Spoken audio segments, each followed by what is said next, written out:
In the far stretches of the Arizona Territory, where the land cracked, beneath the sun and the wind, carried dust like whispered warnings, there lived a poor rancher named Elijah Cole, a man whose life had been stripped down to the bare essentials of survival, faith, and stubborn kindness. His ranch was little more than a weather-beaten cabin, a failing corral, and a handful of cattle too thin to fetch a decent price at market. Yet Elijah woke each morning before the sun, boots hitting the dirt with quiet resolve, because quitting had never been part of his nature. He had lost his wife to fever 3 winters back, buried his only son beneath a mesquite tree after a horse accident, and watched neighbors abandon their claims one by one as fear of Apache raids swept through the territory like wildfire. Soldiers passed through with rifles and warnings. Townsfolk spoke of savagery and blood, and newspapers painted the Apache as shadows that brought death with the night.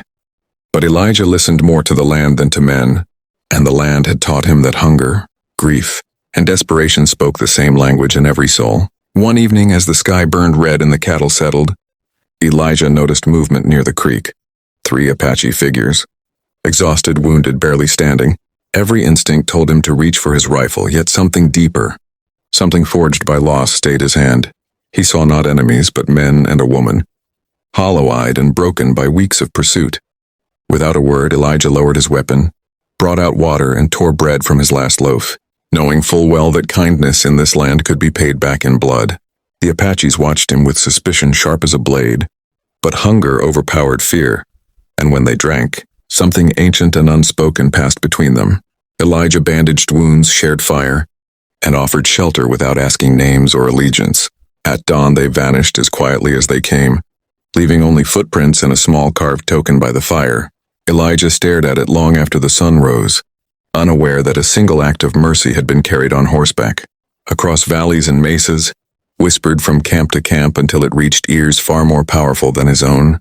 Weeks passed, and tension thickened across the territory as rumors spread of a massive Apache war band moving south, larger than any seen before, and fear gripped every homestead within 100 miles. Elijah felt it too. The silence of birds, the uneasy cattle, the way the wind seemed to hesitate before touching the land. But he did not flee, because the dead do not need protection, and the living must choose how they stand.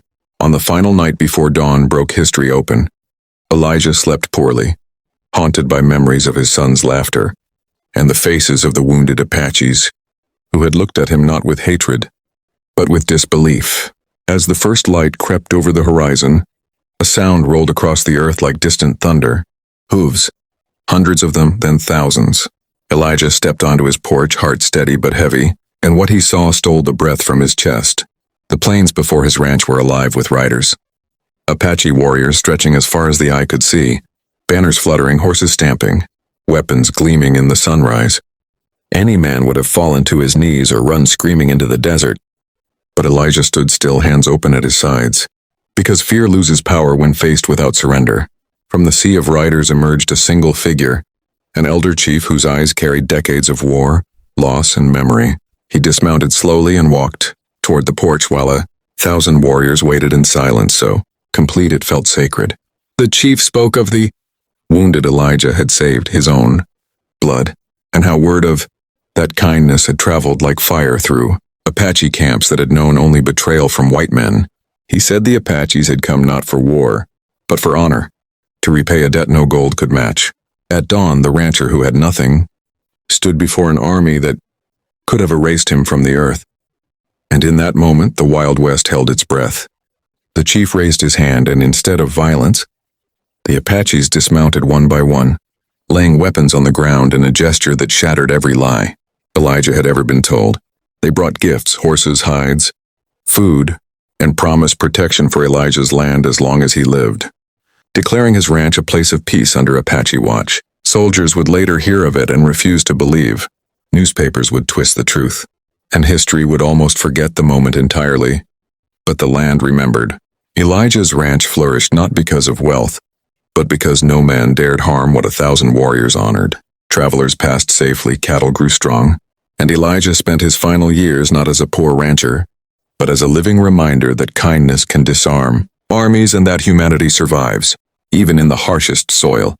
When Elijah died, Apaches came at dawn once more, standing silent as he was buried beneath the same mesquite tree as his son, and the wind carried their songs across the plains long after they rode away.